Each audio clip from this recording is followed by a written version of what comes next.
tukirimia neema na baraka pasi mastahili yetu. Kumbe tuna kila sababu ya kumwambia Mungu asante tena kwa Dominika ya leo. Tumpe Mungu sifa na shukrani.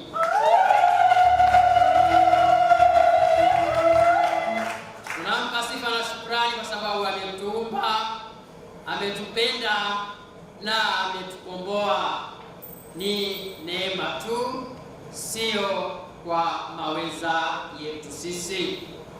Dominika ya 5 ya mwaka A, mwaka wa liturujia wa kanisa, mama kanisa leo anatupa dhamiri kuu au dhamira kuu inayotawala katika liturujia neno kwamba ninyi ni chumvi, ninyi ni mwanga, akiandika mimi na wewe nikawe mwanga, nisiwe giza. Muda mfupi uliopita tuliona wimbo katika hapa kanisani, tukaonani vizuri kama tunaona sasa hivi kwa sababu ya giza katika maisha yetu. Sipokuwa na nuru, kaona giza, taenda katika njia ambayo si sahihi, inayompendeza Mwenyezi Mungu. Katika somo la kwanza, somo la kitabu cha nabii Isaya ya sura ya 58 aya 7 hadi ya 10 ni sehemu ya 3 ya kitabu cha nabii Isaya, ambapo ni wakati taifa la wana wa Israeli linatoka utumwani Babiloni, na wanapotoka kule utumwani Babiloni wanaamua kurudia Mwenyezi Mungu, wanasali, wanafunga na wanalikabili tena hekalu. Lakini funga yao, sala yao ni kwa nje, haitoki ndani. Ndio maana kwa kinywa cha nabii Isaya wanatumwa kwa wana wa Israeli, tena Mwenyezi Mungu akimtuma Isaya kwa wana wa Israeli kwamba wanapaswa wafunge namna gani. Tunasikia somo la kwanza, je, saumu niliyoichagua ndio hii? Sio kuangalia watu wasio na chakula, kuwapa chakula, kuwalisha, kuwavika waliouti. Ni kipindi ambacho wanafunga, lakini bado mateso na manyanyaso kwa watu wa chini yanaendelea. Wanafunga, bado wapo watu ambao ni matajiri wananyanyasa maskini, watu hawana chakula, watu wanatembea hawana nguo. Sasa unapofunga, maneno yako na matendo yako yaendane sawasawa. Na sisi wa Kristo tumebatizwa, kashiriki kipaimara, kapewa sakramenti ya kipaimara, tunasali kanisani, ni wa Kristo jina, tunasali tuonekane, matendo yetu na maneno yetu hayaendani.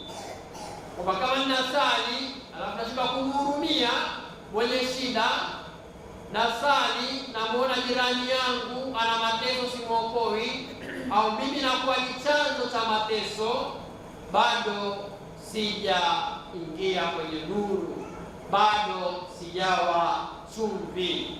Leo mama kanisa walika tuwe chumvi, tuwe nuru. Kuwa chumvi na kuwa nuru, lazima kuone mahitaji ya wengine, lazima kuona shida za wengine na kuweza kuwasaidia.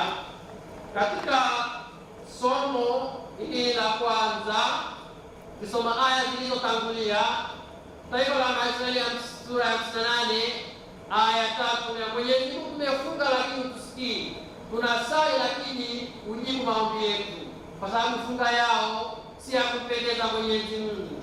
Wanafundishwa sasa na nabii Isaya jinsi ya kufunga inayompendeza Mwenyezi Mungu. Mimi na wewe yawezekana nafikia shida mbalimbali, changamoto mbalimbali, nafunga, nafanya novena, nasali, lakini naona bado Mungu haonekani katika maisha yangu. Kumbe pengine tunayaomba ni mabaya, tunaomba vibaya. Tunakumbuka turudi katika njia sahihi ya kuomba, turudi katika njia sahihi ya kusali. Wengine wanasema naomba mwenzangu kwa sababu ananionea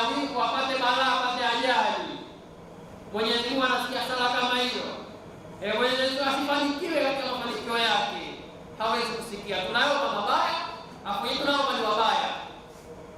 Hiyo sala Mwenyezi Mungu hawezi kuisikia. Katika somo la Injili, ile Injili ya Mathayo sura ya 5 aya 13-16, tunamwona Bwana wetu Yesu Kristo anawaambia wafuasi wake na wanafunzi wake mambo makubwa mawili, kwamba ninyi ni chumvi, ninyi ni nuru. Ni mara baada ya kupanda mlimani kutoa zile heri 8, kama tulivyosikia Dominika iliyopita, kwamba ili waweze kuishi maisha ya kumpendeza Mungu ni lazima kuishi zile heri 8. Zile ni attitude, kama ni njia ya kutufikisha kwenye uzima wa milele. Na ili tuweze kuishi heri 8, lazima tuwe nuru, tuwe mwanga. Tukiwa giza tutapotea. Jua chumvi na tia ladha. Sasa kutia ladha katika maisha ya Kristo yanasonga mbele na Kristo anaonekana katika maisha yetu. Lakini zaidi sana familia ya Mungu, katika somo la pili tunamwona Mtume Paulo akitangaza juu ya nguvu ya neno la Mungu ambalo halifungwi na kitu chochote. Neno la Mungu ambalo ndio chumvi na nuru katika maisha yetu. Mtume Paulo yeye mwenyewe akidhihirisha kwamba amempokea Kristo na ndiye nuru halisi aliye njia, ukweli na uzima. Mtume Paulo anahubiri au apeleka habari yake njema kwa Korinto au sehemu nyingi alizopita, hakupeleka kirahisi. Wewe alimuona kama mtesaji wa kanisa, kama muuaji.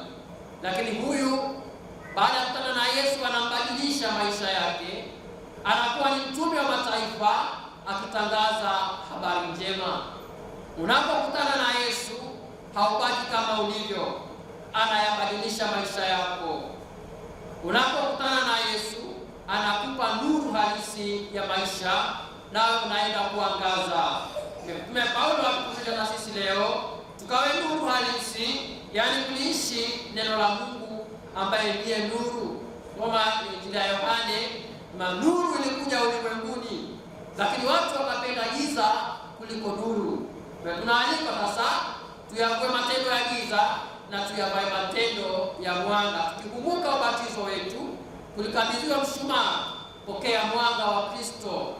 Ninyi wazazi na wasimamizi, mkabidhiwa mwanga huu, fikishe safi mbinguni, mwangaze njia. Ule mwanga wa Kristo unawaka katika maisha yangu? Ni swali ambalo najiuliza mimi na wewe Dominika ya leo. Kristo tumaini letu. Sa familia ya Mungu, katika masomo ya leo tunafundishwa nini? Mama Kanisa anatufundisha nini? Tunaalika kuwa chanzo cha ladha katika maisha ya ufuasi. Chanzo cha ladha katika maisha ya ufuasi. Kazi ya chumvi ni kutia ladha katika chakula. Kwa wale ambao sio wagonjwa wa kisukari, sio wagonjwa wa presha, wale wakila chakula bila chumvi wanaona kama ni dawa. Lakini mgonjwa wa kisukari na presha, chakula chake hakitiwi chumvi. Wale tuna experience, tumeona hayo kwamba kila hakina ladha kabisa, ni dawa. Kumbe maisha yetu sasa tunayo kuwa chumvi. Chumvi inatia ladha, na unapotia chumvi katika chakula kinakuwa na ladha, unakula. Kwa nini kusema nyinyi ni asali? Kusema nyinyi ni asali, kusema nyinyi ni chumvi. Na tunaambiwa chumvi ikiharibika sasa inatiwa nini? Ikolei, haifai tena, bali kutupwa nje na kukanyagwa na watu. Hata chakula nacho pia ukikizidisha chumvi pia chalika. Kwa wapishi hapa tunapika chakula, tukiweka chumvi kizidi kinalika, hakiliki. Sasa maisha yetu kama ni chumvi, na tunatiaje ladha katika maisha yetu ya ufuasi? Maisha ya Kristo, pasipo maisha ya sala tunapoteza dira. Ili kuweza kutia ladha ni kuishi maisha ya sala, maisha ya sakramenti, maisha ya mahusiano na Mwenyezi Mungu. Hapo tukipoteza dira maisha ya sala, kwa sio mtu wa sala, sio mtu wa kuishi maisha ya sala, hapo tunapoteza ladha ya Ukristo wetu. Pale ambapo tutakiuka maagano yetu ya ubatizo, tumeshakuwa sio ladha tena, hatufai tena, tunatengwa. Kama wewe kwenye jumuiya unaishi, wewe unasambaratisha wanajumuiya kwa maneno ya uchochezi, kwa kusambaza uongo, kwa kuwasengenya, kuishi maisha ya uzinzi, huko ni kupoteza ladha katika maisha ya Ukristo. Huko ni kuwa nje na Mwenyezi Mungu, na hapo tena hatukolezi ladha yetu. Kama ni wanandoa, tumefunga ndoa, tukaweka viapo au maagano ya ndoa, pale unapotoka nje, chepuka kidogo, sema niwe na kamchepuko kangu, niwe na danga langu pembeni hapo. Wasema nikiwa na parokia jina kigango maisha niwe na kigango pembeni pale. Huko sasa unapoteza ladha katika maisha ya ndoa. Na tunajiuliza, je, mme anakuwa ni ladha kwa mke?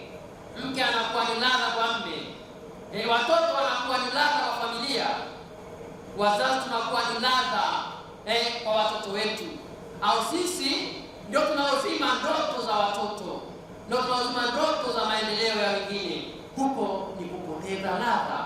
Huko hatufai tena, sasa tutupwa nje. Kumbe ni lazima tuaje katika mstari sahihi ili tuweza kuishi yale ambayo tumeyaweka. Kama ni wanandoa, kuishi maagano ya ndoa. Kama ni anaishi maisha ya wakfu, viapo alivyoviweka na dini alizoziweka. Unapomsengenya mwenzako, unapomtafutia mwenzako jina, ukajua utafitewe jina sasa uonekane ndio wewe ndio mwamba. Hamna mwamba mwingine hapa, mimi. Unamchafua mwenzako kabisa. Huko ni kupoteza ladha. Leo tuwe ladha sana, tuishi upendo, tuishi furaha, tukalete amani, tukalete mapatano, tukalete masambaratano, tukalete mafarakano. Huko tunapoteza ladha, huko hatui chumvi. Mungu ni mwema na kila wakati. Mungu ni mwema na hiyo asili yake. Wapendwa familia ya Mungu, zaidi sana mama kanisa leo anafundisha kwa ubatizo wetu tumeitwa kujitoa kwa ajili ya wengine na kwa Mungu. Daima maisha ya ufuasi, maisha ya Kristo ni kujitoa kwa ajili ya Mungu na kwa ajili ya wengine. Naona kazi ya chumvi ni kuhifadhi. Unapohifadhi chakula kisiharibike. Sasa hivi teknolojia imeendelea, tuna majokofu tuhifadhi vitu visiharibike. Lakini zamani wachoma nyama yako pale waioka vizuri, wapaka chumvi, hata wiki inakaa haiharibiki. Kumbe chumvi inahifadhi. Chumvi inahifadhi. Bwana wetu Yesu Kristo anapowaita mitume wake na wafuasi wake na kuambia wao ni chumvi, wao ni nuru, ni kutaka kuambia kwamba wailinde Injili isipotoshwe. Injili, neno la Mungu, lisiharibiwe, lakini zaidi sana kulinda kondoo wake wa Mwenyezi Mungu wasipotee, wasiharibiwe, wahifadhiwe. Kama tunavyohifadhi chakula kwa chumvi, ndivyo mimi na wewe inaandikwa kuhifadhi umoja ambao Mungu mwenyewe kwa maana Injili ya Yohane sura 17:20 akisali juu ya umoja wa kanisa: Baba, uwalinde hawa ili wawe na umoja kama sisi tulivyo na umoja. Kama chumvi inahifadhi vyakula, na sisi tukiwa ni chumvi halisi tukifuata Kristo, ni lazima kuhifadhi umoja kati ya ndugu, kati ya familia, kati ya jumuiya. Katika familia zetu kuna umoja, kuna ushirikiano, lakini je, tunalilindaje na kulihifadhije neno la Mungu? Ambapo neno la Mungu ni taa ya miguu yangu, ikiniongoza tayari ni mwanga. Neno la Mungu ni mwanga. Unalihifadhije ile neno lisiharibiwe, lisipotoshwe? Tunaona leo wapo tunasikia madhehebu mbalimbali wakiibuka, kila mtu na neno lake, akihubiri neno lake. Je, msingi wa ile neno ni nani? Ni Kristo mwenyewe. Na wengine tukiwafuata kama waganga njaa, tukiwafuata kama sagatonge, tukapoteza dira. Huko ni kupoteza maana ya chumvi halisi. Kama wewe unashindwa kukana mwenzako, mmekosana kushindwa kupatana, huko uhifadhi ule umoja unasambaratisha. Kama unapokea kutoa msamaha, ujawa chumvi, umeshindwa kuhifadhi ile nia ya dhati katika maisha yako. Zaidi sana, familia ya Mungu tumeitwa kuwa tiba kwa maisha ya wengine, kuwa tiba kwa maisha ya wengine. Chumvi huwa ni tiba. Unapojikata mahala au mahali wanapokea chumvi, au sio? Spirit haiko muda huo huko nyumbani kijini huko, wapatani chumvi wewe, wapatani spirit muda huo yuko zako huko, kama ukimbilia hospitali ndio pate chumvi, upate nani spirit, pate chumvi hapo, apaka chumvi damu ya hapo, baadaye taratibu nyingine zinaendelea na kwenda hospitali kwa matibabu. Lakini ushaanza kwa huduma ya kwanza kumpa chumvi katibu. Sasa mimi na wewe tunaalikwa tukatibu wengine. Ninatibuje wengine? Kutibu majeraha. Tupo wengine tumeumizwa, tuna majeraha katika ndoa. Tunasalimiana, lakini watu wana maumivu ya ndani, wanajeruhiwa ndani. Tupo kanisani na wengine tupo naishi wakfu, wanaishi maisha ya wakfu, lakini bado tuna majeraha, tuna maumivu. Leo tunaalikwa tukatibu sasa yale majeraha, nisiwe ni chanzo cha maumivu na majeraha kwa wengine. Kama unampenda jirani yako, utamsema vibaya, si ndio? Kama unampenda mwanandoa mwenzako, utamlinda, si ndio? Kama wewe ni Mkristo, utalipenda neno lake na kushika, hutatoka kinyume cha mafundisho ya kanisa. Lakini sasa imekuwa ni kinyume, kwamba tumekuwa ni watu wa kusababisha maumivu na mateso kwa watu wengine. Leo hii tumekuwa ni watesaji, tumeshindwa kutunza haki, kusimamia ukweli. Tunapozungumzia haki, inakuwa labda ni kitendawili, na ukweli una gharama, unagharimu. Unaposema ukweli unaonewa, unateswa, lakini unasema ukweli, na daima ukweli haufichiki. Ndio nakumbusha makanisa, unaposema ukweli ukubali kupokea matokeo yake. Hasa wengine tunasema uongo kuficha ficha. Tumekuwa ni watu wa rushwa, huko ni kusababisha maumivu. Watu wengine tuko radhi fulani ateseke, aumie, amgandamize, ili maisha yangu yafanyaje, maisha yangu yasonge mbele, ili mimi njia yangu yaende, mwenzangu yameorore. Mimi sijali, majali yangu tu, sijali ya wengine. Huko ni kukosa nuru, huko ni kukosa mwanga, huko ni kuwa gizani, huko ni chumvi tena haina ladha. haifai tena, bali inakanyagwa na watu. Daima tumealikwa pia, wapendwa familia ya Mungu, tumealikwa kuwaangaza watu wengine watoke katika giza na kuingia katika mwanga halisi, yaani kuwaonyesha wengine njia. Bwana wetu siku hizi anasema mimi ni nuru, kwa yeye ndiye nuru halisi, na sisi tunapofuata Kristo tunaishi katika nuru. Nitoa mfano mahala fulani, bwana mmoja tajiri alipokuwa na wafanyakazi wake watatu, akawaambia mimi nataka niwape zawadi, lakini zawadi hii mpaka mshinde mtihani. Akaonyesha chumba fulani, ndio mkijaze hiki hapa, mkiweza kukijaza, kikijaa kusiwe na nafasi, tayari utajinyakulia zawadi yako.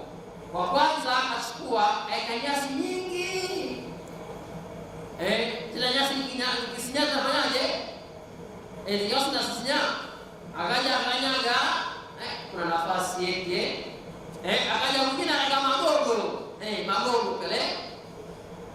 Alipokuja ona kuna space, kuna nafasi, kwa sababu kile chumba akaja watatu. Sasa kile chumba kilikuwa kinagiza sana, hakikuwa na mfumo wa taa. Sasa yeye akasema nini? Akaweka mfumo wa taa. Baada ya mfumo wa taa kawasha, ukawa na mwanga.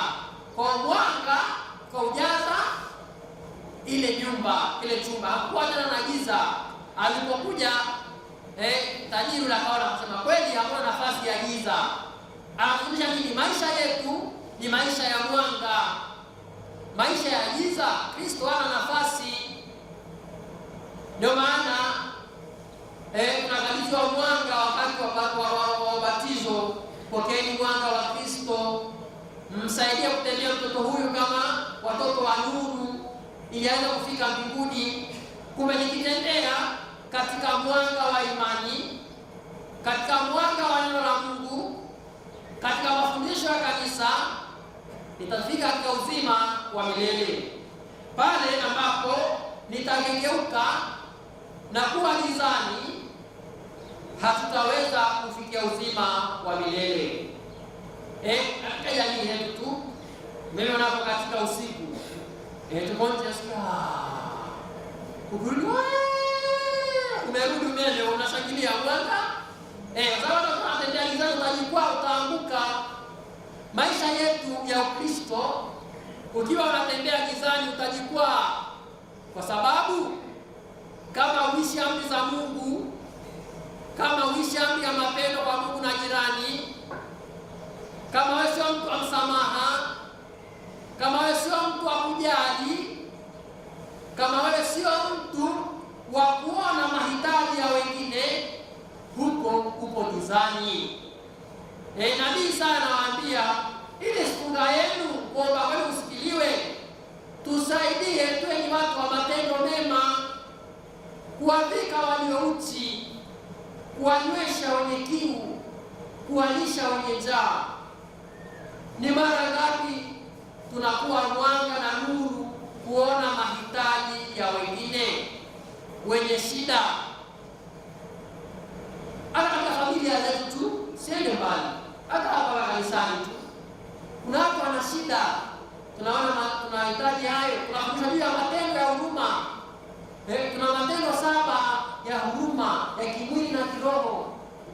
Hayo ndio tunafundisha. Tukiishi hayo, tunaishi kwenye mwanga, kuwavika wenye njaa, kuwavika walio uchi, kuwapa chakula wenye njaa, kuwatembelea walio magerezani, kuwazika wafu, kumwelimisha mjinga.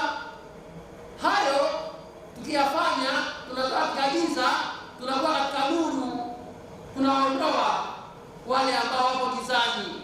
Lakini sasa sisi wengine ndio wa kwanza kuwapeleka kwenye giza. Kama ambao unafanya biashara yako, unapata changamoto kidogo, imeyumba, sikia, shoga hapa town hapa mjini hapa, endelea kukaa zubaa tu. Twende nikupeleke mahali, nikupeleke mahali kakuonyeshe. Unampeleka kule, kumbe unakuingiza wapi? Gizani. Ndio sasa wale vipofu waweza kutembea, wanakuja shimoni wale. Mbele wa Kristo ndio mwanga. Wakati mwingine tunamwacha Kristo, tunaenda sehemu nyingine, piga bao kwa waganga, huko tunapoteza dira, hatui mwanga. Kristo ndiye mwanga halisi. Mungu ni mwema na kila wakati. Na hiyo wapendwa, familia ya Mungu, ili tuwe nuru na chumvi kwa wengine, ni lazima kuishi maisha ya mahusiano na Mwenyezi Mungu, maisha ya muunganiko katika maisha ya sala, sakramenti, maisha ya matoleo, kuwasaidia wahitaji, na zaidi sana kuona wengine wanathamani katika maisha yetu. Tutakuwa nuru na chumvi kama tutaona na kulisoma neno la Mungu, ambalo neno la Mungu ni taa ya miguu yetu. Kama tutaishi maisha ya kumpendeza Mwenyezi Mungu, kuishi haki, kuishi upendo, kuishi amani, huko ndio kuishi katika mwanga. Tumeona taifa la Israeli baada ya kutoka utumwani Babiloni, wanafunga, wanasali, wasikii, kwa sababu bado walikuwa hawatendi haki, walikuwa wakinyanyasa na kuwatesa wengine. Na sisi basi tunaalikwa tuondokane na mateso na kunyanyasa wengine, tufuate nuru halisi, nuru ambayo ni Kristo mwenyewe. Lakini zaidi sana, familia ya Mungu, tunaalikwa tushirikishe wengine vipaji, talanta tulizopewa. Pale ambapo Mwenyezi Mungu amekuja kipaji cha kusaidia, talanta, karama ya kufundisha, kuwatoa wengine gizani, kuwaelekeza wengine, hiyo ndio karama anayotujalia Mungu, kuondoa tajiri ambao kanisa linajaliwa na Mwenyezi Mungu. Dominika leo tuombe neema ya Mwenyezi Mungu ili tuwe nuru na chumvi kwa wengine, ili tuwe mwanga kwa wengine, kama Pasaka tunayosema mwanga wa Kristo, angaza, giza ondoa, ili ukweli uonekane, ili Kristo atokee katika maisha yetu. Niwatakie neema na baraka za Mwenyezi Mungu katika Dominika ya leo. Tumsifu Yesu Kristo.